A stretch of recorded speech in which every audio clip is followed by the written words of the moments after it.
Ahora sí que sí, chiquillos, tengan todos ustedes muy buenas tardes ya. Bienvenidos nuevamente después de este receso, este rico receso que tuvimos de vacaciones de invierno. Comenzamos nuevamente las clases de lenguaje y comunicación. Decíamos, ¿cierto?, que era para tareas en las vacaciones leer. Porque la única manera de ejercitar estos asuntos es leyendo precisamente. Así que espero que hayan leído, pero por supuesto, y aún más, que es más importante, disfrutar en familia y todas esas cosas. Comenzamos entonces la clase del día de hoy. Y como ya dice ahí, ¿cierto? Hemos estado viendo textos no literarios. Y con respecto a los textos no literarios, ya habíamos avanzado en lo que aparece en la pantalla, que son las formas básicas del discurso expositivo. Entonces, decíamos, para recordar, ¿cierto? Lo hacemos todas las clases, pero con mayor razón lo hacemos el día de hoy. Los textos no literarios son aquellos textos que no poseen finalidades literarias. Tan simple como eso. No poseen finalidad estética, no buscan llamarnos la atención a través del uso del lenguaje, sino que buscan informarnos de la verdad. Por eso dice que no poseen finalidad estética. En relación a eso, entonces, el tipo de lenguaje que utilizaban era un lenguaje denotativo, es decir, el lenguaje que es más similar al del diccionario, que no deja lugar a interpretaciones, y en ese sentido, por supuesto, también sigue la línea de la objetividad, que significaba que era para todos igual, el mismo mensaje, y ojalá entenderlo siempre todos desde la misma manera, desde la misma perspectiva. No dar, insisto, lugar a interpretaciones. Por eso el texto no literario, y específicamente el que estábamos viendo, que es el texto expositivo, buscaba dar a conocer la verdad. Entonces, en relación a eso, tenía ausencia de ficción, ¿cierto? No es ficción, es todo verdad. Y teníamos el uso de la función representativa, porque a través de estos textos no literarios nosotros decíamos que lo utilizábamos cotidianamente. Eso quería decir que, por lo mismo, ¿cierto? Nosotros vamos contando nuestro día a día, vamos contando cómo ha sido nuestra existencia, ¿cierto? Y así nosotros vamos dando cuenta de una realidad que es latente. Ejemplos acá de textos no literarios encontrábamos en las recetas, en los informes y en los debates y conversaciones escritas, por ejemplo, en el chat de WhatsApp. Ya, con respecto a las características del texto expositivo, ya el nombre nos dice con respecto de qué se trata este texto expositivo. El texto expositivo expone, da cuenta de una realidad, ¿cierto? Por eso es un texto donde predomina el traspaso de información entre el emisor y, por supuesto, el receptor. Para eso, insisto, como es parte de un texto no literario, lo que vamos a utilizar es el uso del lenguaje denotativo y oraciones explicativas para ir dando más forma a esta explicación. ¿Qué características tenía este texto expositivo? Claridad y concisión, ¿cierto? Teníamos que dejar bien en claro acerca de qué estábamos hablando y ojalá no extendernos mucho porque si no las ideas generalmente se van perdiendo. Objetividad, es decir, minimizar, ¿cierto? Que casi no aparezcan opiniones personales, porque ya al momento de aparecer opiniones personales, el texto se va poniendo más tendencioso y va haciendo más nuestro parecer, más que la realidad misma. Y decíamos que el texto no literario, el texto expositivo, es independiente en realidad de cualquier texto no literario, pero en este caso, como estamos viendo el texto expositivo expone, da cuenta de la verdad. Por eso tiene que ser objetivo. Y finalmente tenemos que fijarnos bien en el tema, pero eso no quiere decir de elegir el tema con pinza. No es de fijarse, de mirar, sino que es fijación de centrarnos en un tema, mucho que ver con el punto 1, centrarnos en un tema, hablar solamente de aquello a lo que va a estar referido el texto. Si el texto habla de los aviones, hablamos de los aviones, no mezclamos los barcos. Si el texto habla de los árboles, hablamos de los árboles, pero no del pastito, porque el pastito ya no es árbol, ¿cierto? Si vamos a hablar de, no sé, de Chile, por poner el caso, ¿cierto? Vamos a hablar de Chile, no nos ponemos a hablar de la región latinoamericana, solamente nos referimos a Chile. A eso se refiere con fijación en el tema, centrado, fijado, ¿cierto? Y puesto todo el foco en él.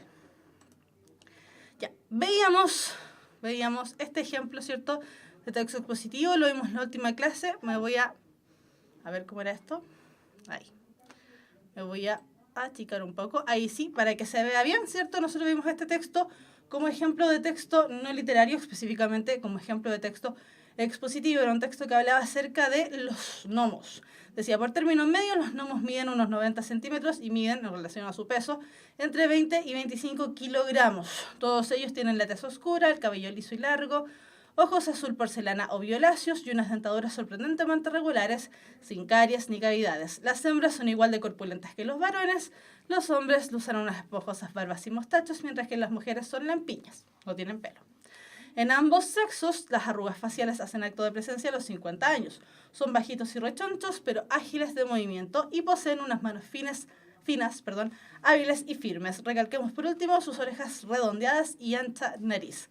Siempre entonces, hablando con respecto a los gnomos, no dando lugar a interpretaciones, ¿cierto? Utilizando el lenguaje denotativo, utilizando, ¿cierto?, la formalidad al entregar la información, utilizando también el lenguaje que no da lugar a interpretaciones. Aquí no nos dicen si es mejor el varón gnomo o la mujer gnomo, ¿cierto? O qué tipos de gnomos son mejor. No, nos hablan acerca de los gnomos y nada más con eso. Con todo este texto nosotros ya nos podemos dar cuenta más o menos de cómo son los gnomos, al menos de manera física. Entonces, estamos recordando, chiquillos, todavía recuerden. Entonces, esto también lo vimos en la última clase, que era la situación de enunciación del texto expositivo. Decíamos que las clases mismas, ¿cierto? Cualquier clase independiente, nosotros hacemos una clase distinta porque la hacemos, ¿cierto?, a distancia, pero en una clase de colegio, ¿cierto?, o cuando nos toca asistir a reunión de apoderados en el colegio, a las clases de las clases de nuestros hijos, etcétera, etcétera, siempre estamos en una situación de exposición, donde tenemos un emisor, que es quien emite el mensaje, quien entrega el mensaje, y el receptor, que somos nosotros los que vamos recibiendo el mensaje. En este caso, como estamos en una clase, vendría siendo yo el emisor, ustedes el receptor. Pero si nosotros todos nos juntásemos, ¿cierto?, a observar una charla, todos nosotros seríamos los receptores y la persona que esté dando la charla sería el emisor. Entonces, ¿qué características tienen que tener ellos? Bueno, el emisor tiene que conocer el tema del que se le está hablando, porque además tiene que ser capaz de resolver las dudas de las personas que tal vez algo no les quedó claro, alguna palabra, alguna explicación no quedó clara. Entonces, esa persona tiene que estar pendiente del tema y saber mucho acerca de este tema también. Tenemos por otro lado los receptores, que ya decíamos que éramos nosotros cuando estamos en una situación de que estamos escuchando a otra persona, ¿cierto?, que va a ser el individuo que será informado sobre el tema. Y en relación al emisor y el receptor tenemos una relación que se llama relación asimétrica. ¿Qué quiere decir esto? Que en términos de conocimiento acerca del tema del que se está hablando, ambos están en desventaja. El emisor sabe harto, el emisor sabe poco, o no necesariamente sabe poco, pero sí sabe menos con respecto a lo que se está hablando. Por eso se genera una relación de asimetría. Lo vimos incluso en la clase pasada, la última clase que tuvimos de estos contenidos, ¿cierto? Lo vimos con mayor claridad ahí. Y finalmente la situación de exposición, ¿cierto? La situación del discurso expositivo debe ser formal. No formal de voy a ir con terno y corbata a presenciar la clase, ni voy a ir de punta en taco a ir a la reunión. No, tiene que ver con que el lenguaje que se utiliza tiene que dar la menor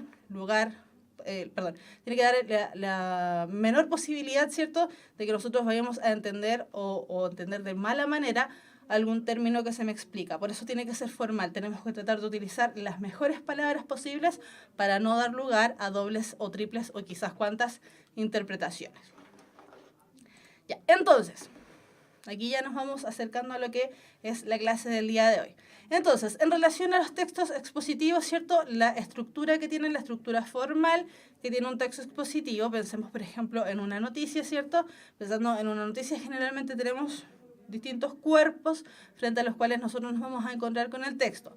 Tenemos primero, en la primera parte, la introducción, que es aquella que nos va a plantear el tema o problema y lo va a delimitar, es decir, nos va a decir de qué se está hablando. En el caso del texto que vimos se hablaba de los gnomos, ¿cierto? Delimita el tema, los gnomos y sus características físicas, contextualiza y presenta antecedentes. Los va diciendo, ¿cierto?, cómo son, al menos en su parte externa y de manera amplia, no centrándose en las diferencias entre hombres y mujeres, sino que nos explica los gnomos como son en general. En el desarrollo, la información progresa, presenta y explica nuevos datos de lo mencionado en la introducción. Se nos sigue hablando del mismo tema, en este caso el mismo tema de los gnomos, ¿cierto?, pero se va ampliando la información. Ya hace una separación entre lo que vendrían siendo los hombres y lo que vendrían siendo las mujeres.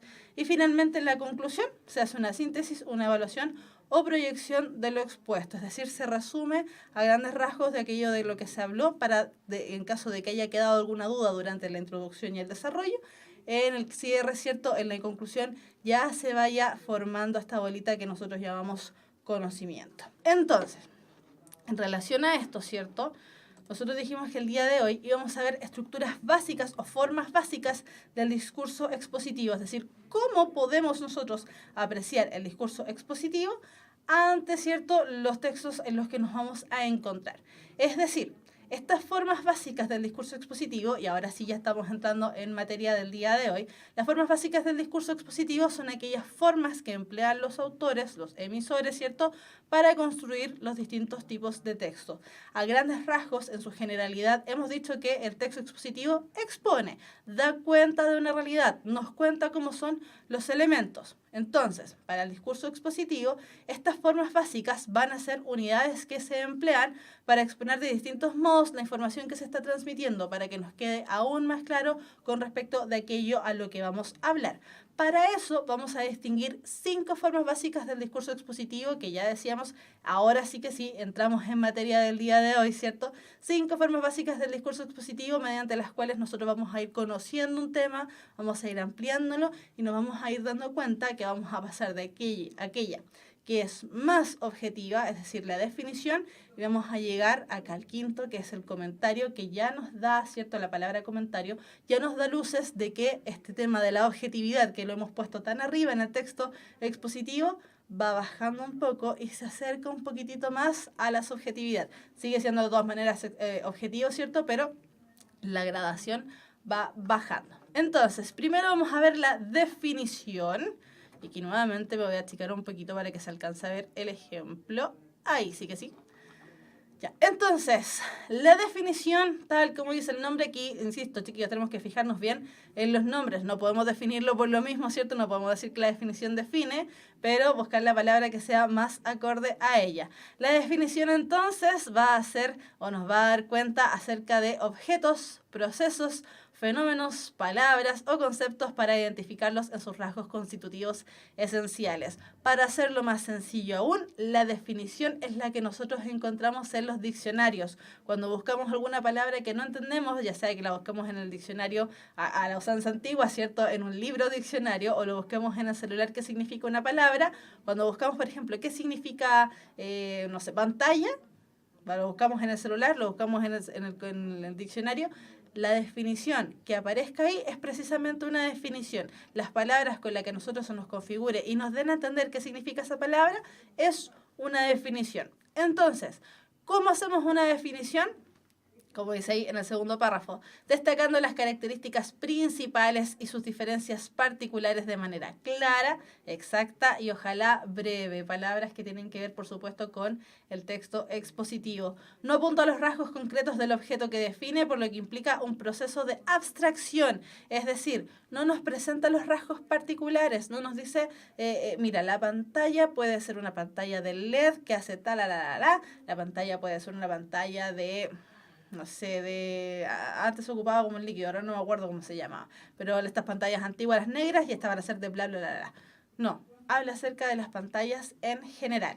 Por eso, cuando nosotros tengamos que definir algo, vamos a responder a la pregunta ¿qué es? Si yo busco en el diccionario cualquier palabra y me pregunto ¿qué es una pantalla?, me va a salir la definición de pantalla. En este caso tenemos el ejemplo con perro. ¿Qué es? Si nosotros buscamos en el diccionario, ¿qué es perro? Me va a decir que es un mamífero doméstico de la familia de los cánidos, de tamaño, forma y pelaje muy diversos según las razas. Es decir, no me ponen las características particulares de un perro definido, ¿cierto? Sino que me dice en general lo que es un perro. Es un mamífero. Nosotros también somos mamíferos, desde ese punto de vista no nos diferenciamos de los perros, todos mamamos, entonces, es decir, todos somos mamíferos, todos nacimos dentro de un vientre, por lo tanto todos somos mamíferos. Doméstico, es de casa. De la familia de los cánidos, y ahí ya nos aleja de nosotros, ya decimos, ya no somos perros, somos de la familia de los cánidos, es decir, pertenecen a la misma familia que pertenecen, por ejemplo, los lobos, y ahí ya nos vamos acercando más a la idea de qué es un perro. De tamaño, forma y pelaje muy diversos según las razas. Tienen razas y según la raza se van a diferenciar. Y ahí vamos a tener una multiplicidad de razas. Los dálmatas, los yorkshire, los, no sé, los... no sé, se me ocurre, Doberman, policiales, que no se llaman policiales, pastor alemán. ¿cierto? Y ahí nosotros vamos definiendo entonces qué es cada tipo de perro, pero eso ya va acercándose a la otra forma básica del discurso expositivo. Por mientras tanto, ¿cierto? Que estamos hablando solamente de la definición, nos quedamos con la definición más amplia. ¿Qué es un perro? A mamífero doméstico de la familia de los cánidos, por lo tanto tienen cola, tienen patas, tienen hocico, tienen dientes incisivos, ¿cierto? De tamaño, forma y pelaje muy diversos según las razas. Una definición bastante amplia que nos acerca hacia la figura del perro. Entonces, ¿qué es perro? Mamífero doméstico, bla, bla, bla, bla, bla. Después de la definición, tenemos la descripción. La descripción, tal como dice el nombre, describe. Se utiliza cuando se entregan diversos datos para configurar una imagen de los objetos, de sus diferentes aspectos y de los elementos que lo constituyen. Es decir, aquí nos pegamos el salto desde la definición y aquí sí ya nos vamos centrando en un perro en particular. Ya no son todos los perros, ya no responden todos los perros a las mismas características, sino que aquí ya nos vamos centrando a algún perro en particular. A diferencia de la definición, entonces, la descripción da cuenta de los rasgos individuales del objeto descrito. La definición era sumamente amplia. Aquí ya nos vamos centrando en uno particular. Por eso respondemos a la pregunta ¿cómo es? Por eso, como es mi perro en este caso, ¿cierto? O cualquier perro da lo mismo, pero en este caso mi perro es de raza dálmata, justo. Mi perro es de raza dálmata, tiene patas largas y pelaje manchado. Ya no es cualquier perro, es mi perro. Y no solamente es mi perro, sino que estoy dando características de cómo es mi perro. Es de raza dálmata, ya lo separé de absolutamente todas las razas. Tiene patas largas, es decir, no es mezcla porque tiene las patitas largas. Y de pelaje manchado. Ya, listo. Y ya se me va ampliando, se me va acotando, ¿cierto? La idea del perrito. En este caso, por eso nosotros respondemos a la pregunta ¿cómo es? ¿Cómo es mi perro en particular? Después tenemos la caracterización. Y ojo acá, porque entre caracterización y descripción ambos son muy similares. Vamos a hacer la diferencia inmediatamente. La descripción es general para todo, mientras que la caracterización es para los humanos u objetos animados. ¿Ya? Descripción y caracterización muy similares. La diferencia con descripción y caracterización, que la de caracterización está reservada para los humanos u objetos u animales humanizados. ¿Ya? Ojo con eso. Entonces, la caracterización va a ser una descripción que entrega información sobre los rasgos de personas, personajes, objetos o figuras personalizadas, ya que tal vez nos empezamos a acordar de las figuras retóricas, ¿cierto? Cuando hablábamos de la personificación, las caracterizaciones son personificaciones precisamente. Incorpora un leve matiz subjetivo, es decir, aquí ya me voy acercando un poquito más a la subjetividad, pero siempre teniendo en cuenta que tengo que ser objetivo, por lo tanto tengo que mezclar las características de cómo veo yo un elemento a lo que de verdad es. Por lo tanto, la caracterización centrada, insisto, solamente para humanos o para objetos o para animales que hayan sido humanizados o como dice allá arriba, ¿cierto? Figuras personalizadas. Ejemplo, mi perro, pero mi perro no es humano, es muy juguetón y mueve la cola cuando llego a casa. Esa característica de juguetón es una característica humana, por lo tanto estoy dotando, ¿cierto?, de características personales, de características de humano a un ser vivo, ¿cierto?, que no necesariamente es humano. Así que ojo con eso. El perro, ¿cierto?, en este caso lo estoy humanizando al decir que es muy juguetón y mueve la cola cuando llego a casa. Entonces, insisto, descripción y caracterización son muy similares. La diferencia, la descripción es para todo, el micrófono, la cámara, la pantalla, para todo, mientras que la caracterización está reservada para nosotros los humanos o para cosas o figuras personalizadas o humanizadas. ¿Ya? Insisto en eso. Entonces, pregunta para responder a una caracterización: ¿cómo lo veo? ¿Cómo me parece que es? Insisto, aquí ya vamos incorporando levemente un matiz subjetivo, porque en este caso al perro, ¿cierto?, le estoy dando características de humano. El perro no tiene estas características, pero como yo lo veo y como yo me enfrento a mi perro, ¿cierto?, al ver que mueve la cola cuando llego a la casa, que es algo que yo puedo ver y que todos podrían ver, ¿cierto? Al momento que yo estoy viendo que él mueve la colita, yo digo, el perrito está feliz. El perrito no puede estar feliz, ¿ya? Porque es una emoción humana.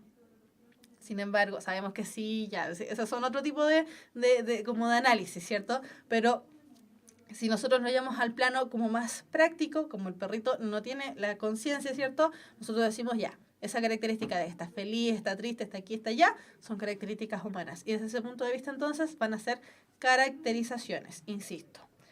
Ya, vamos avanzando, dijimos que eran 5, ya vamos en la cuarta. Vamos avanzando a la narración, que tal como es el nombre, la narración lo que hace es contarnos mediante hechos, sucesos, ¿cierto? Que van transcurriendo uno tras otro, ¿cierto? De manera lineal, nosotros vamos contando, por ejemplo, una historia. Desde ese punto de vista, la narración entonces se parece al texto narrativo, ¿cierto? Se parece al género narrativo cuando vimos el cuento. Sin embargo, en este caso estamos hablando de una narración objetiva, ¿cierto? De hechos, elementos que sí han ocurrido. Por eso dice ahí que la narración, la cuarta forma básica del discurso expositivo, va a transmitir o relatar acontecimientos, hechos o situaciones que suceden en una secuencia, es decir, uno tras otro. Pasó esto, y finalmente ocurrió esto. Uno tras de otro, en secuencia. Aquí nos vamos pareciendo un poquitito a la matemática, ¿cierto? Pasó esto. Llegamos hasta acá al final de la historia. Pero insisto, es una historia real. Se parece a la narración, y de hecho toma el nombre desde ahí, ¿cierto? Se parece a la narración de los cuentos, pero en este caso estamos hablando de una narración real. Por eso dice que los hechos pueden ser protagonizados por personas o seres personificados en una sucesión temporal, incluidos en una o varias secuencias. La palabra clave aquí de la narración es secuencia. Sus constituyentes son el narrador y su punto de vista o focalización, los personajes, los espacios, el tiempo y los acontecimientos. Cuando nosotros le preguntamos a nuestros hijos cómo les fue en el colegio, nuestros hijos, ¿cierto?, responden desde su propia perspectiva, desde ese punto de vista. Entonces ellos son los narradores y nos van contando quiénes intervinieron en su día, qué hicieron en la mañana, con quiénes jugaron en el recreo, qué comieron después del almuerzo, ¿cierto?, con quiénes se fueron a la casa después en la tarde. Nos van contando todo su día. Desde ese punto de vista, entonces, la narración son sucesos, pero hechos que hayan ocurrido realmente, porque estamos hablando de texto no literario. Entonces, ejemplo, con el mismo perrito. Primero mi perro salió a mi encuentro, después lo alimenté y finalmente jugamos con su hueso plástico. Todo, ¿cierto?, ocurrido en una cadena de eventos, en una cadena de sucesos. Primero ocurrió esto. Después de que eso ocurrió esto otro. Y finalmente, después de haber hecho esas dos cosas, ocurrió esto del final. Primero salió mi encuentro, ¿cierto? Que ya dijimos que era juguetón porque venía con la colita corriendo. Después lo alimenté porque hay que alimentar a los perritos. Y finalmente jugamos con su hueso plástico. Todo ocurrido en una situación, todo ocurrido en una sucesión de eventos. Primero ocurrió esto, después ocurrió Lara, acararara, tararara. Siempre en una sucesión, siempre contando desde el primero a lo último. Ya, entonces, la narración, por ende, entonces va a responder a las preguntas: ¿cómo sucede o sucedió? ¿Qué pasa o qué pasó? Todo en sucesos, ¿cierto? Todo en los elementos lineales. Y finalmente, y la última, dijimos que eran 5 formas, la quinta forma básica del discurso expositivo, el comentario. En los comentarios nosotros generalmente utilizamos nuestra subjetividad. Contamos cómo nos parece a nosotros que es, qué opinamos con respecto a algo, pero siempre esa opinión, siempre ese comentario tiene que estar basado en algo que sea así, en algo que nosotros podamos corroborar. Por lo tanto, el comentario expone opiniones, comentarios, información, aclara datos y o puntos de vista del emisor sobre los objetos o materias del discurso, es decir, con respecto a aquel elemento al que se refiere el texto expositivo.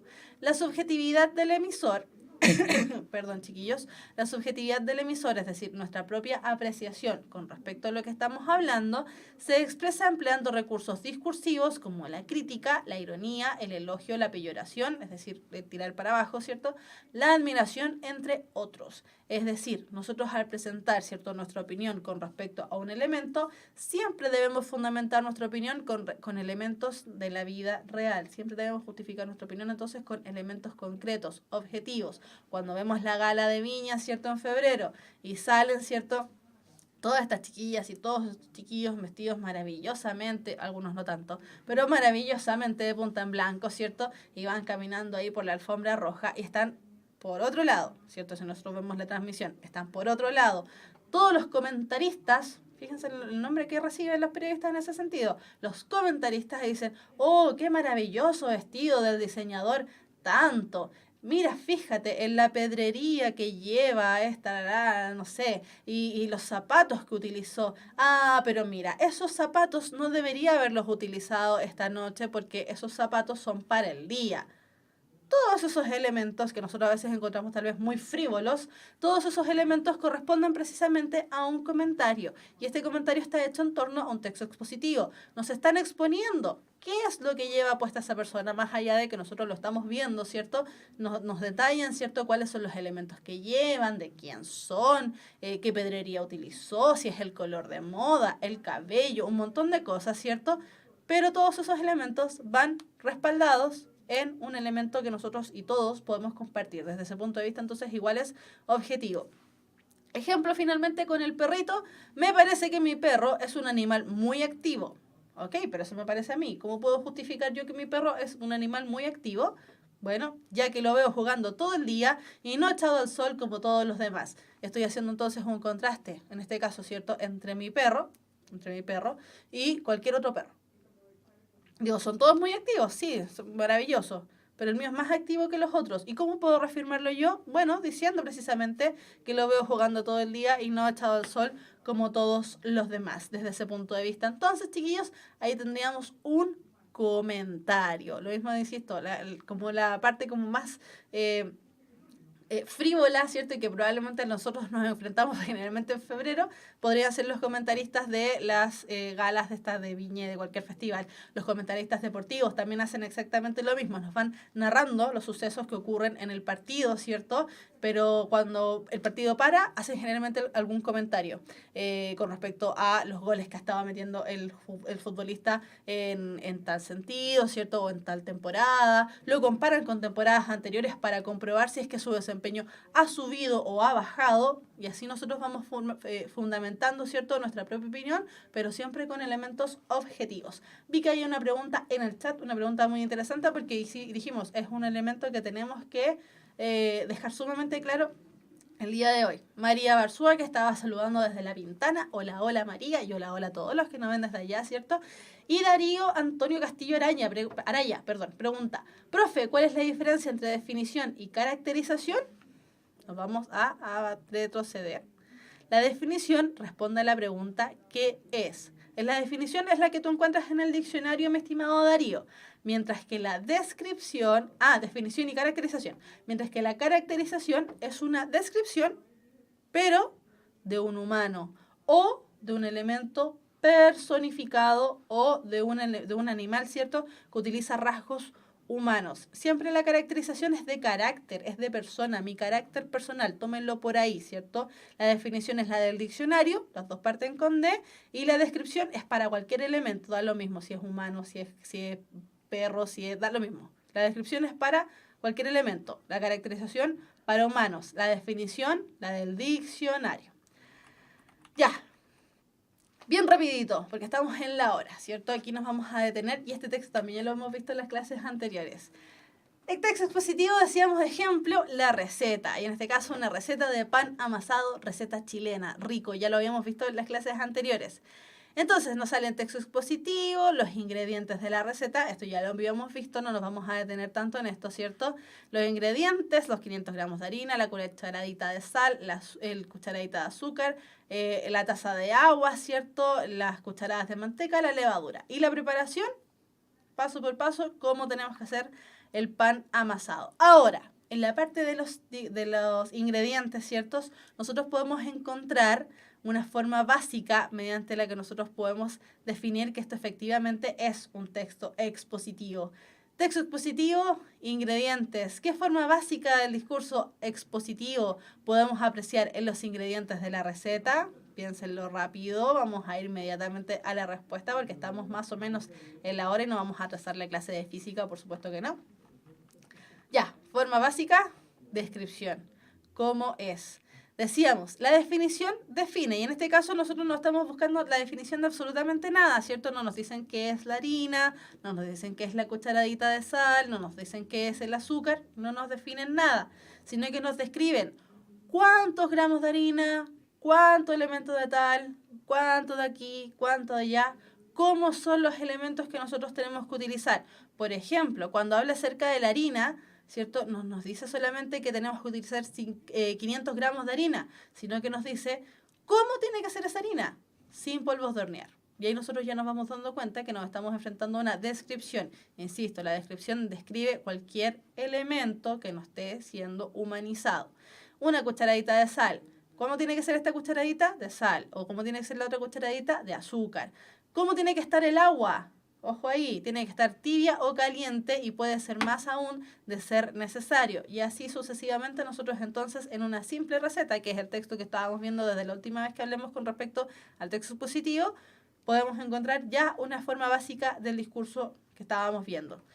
Y finalmente, en la preparación, ¿cierto? En la preparación de este rico pan amasado, ¿qué tipo de forma básica del discurso expositivo podríamos encontrar? En una receta, ¿cierto? Cuando nos dan luces de cómo tenemos que hacerlo para armar todos estos ingredientes que ya nos mencionaron en el inicio de la receta, ¿cierto? Para armar el pancito rico, narración. ¿Por qué? Porque nos van contando de manera secuencial cómo van sucediendo cada uno de los hechos que tenemos que presentar. Entonces, en un jarro primero colocamos agua tibia, agregamos el azúcar, revolvemos, agregamos la levadura, la dejamos reposar. Después de hacer eso, en un bol colocamos harina y sal, revolvemos hasta hacer un volcán y así sucesivamente, ¿cierto? Todos en una cadena de sucesos y todos ordenados, porque la idea es que mientras estamos haciendo una cosa, dejamos reposando en este caso, por ejemplo, la levadura de 5 a 8 minutos, estemos haciendo este volcán, ¿cierto?, entre la harina y la sal, y después de eso agregar, ¿cierto?, al centro la manteca derretida y así sucesivamente. Nosotros sabemos que todo eso tiene que ir haciéndose según los pasos, porque si no nos va a quedar una melcocha y no nos van a quedar los ricos pancitos que era la idea que quedaran. Entonces, para ir finalizando la clase, justamente estaba lo que preguntaba Darío.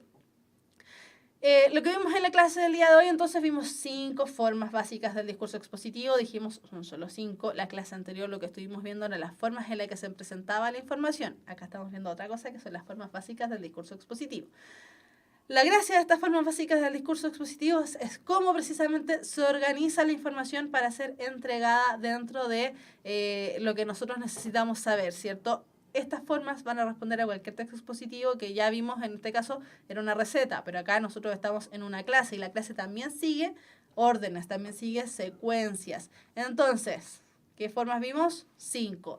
Definición, que es la del diccionario, DDD, ¿cierto? Definición diccionario.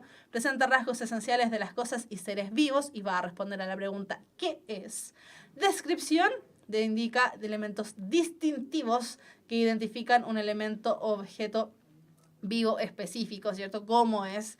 Caracterización, carácter para los humanos. Información de rasgos de figuras o figuras información de rasgos de personas o figuras personificadas, incorpora ya un poquito la subjetividad al momento de que nosotros estamos indicando desde nuestra propia perspectiva cómo vemos nosotros ese elemento. La narración, que tal como dice el nombre, narra, da cuenta, relata hechos o situaciones que suceden en una secuencia, uno tras de otro. Respondemos a la pregunta ¿cómo sucede o sucedió o qué pasó? Y finalmente el comentario, que tal como dice el nombre también, comenta, es decir, explica, opina y o comenta los puntos de vista del emisor. Desde su punto de vista, entonces, lo que se hace es una opinión, pero una opinión siempre fundamentada y respaldada desde el punto de vista de lo objetivo. Ya, chiquillos, entonces estamos ahí casi listos para la clase de física. Chiquillos, entonces, Darío no me respondió si le había quedado clara la pregunta, espero que sí. Entonces, insisto, ojo con esto porque es una pregunta que puede salir, no les va a salir a lo mejor la pregunta ¿qué es la descripción? ¿Cierto? Las pruebas que ya vemos a final de semestre, a lo mejor no les va a salir la pregunta ¿qué es la descripción o qué es la caracterización? Pero sí probablemente va a aparecer un texto, ¿cierto? Y va a decir así como ¿qué tipo de forma básica se utiliza en este párrafo? Y nosotros tenemos que discriminar entre saber si es una definición, una descripción, una caracterización, una narración o un comentario. Entonces siempre bien atentos al tema de las definiciones de cada uno de los elementos y también bien atentos con las preguntas que responde cada una de las formas del texto expositivo. Ya, chiquillos, terminamos la clase del día de hoy. Espero que estén muy bien. Un abrazo grande y apretado. Qué rico volver a estar acá con ustedes. Y nos vemos nosotros el próximo sábado al mismo horario de siempre. Chiquillos, que estén muy bien. Un abrazo grande. Chao, chao.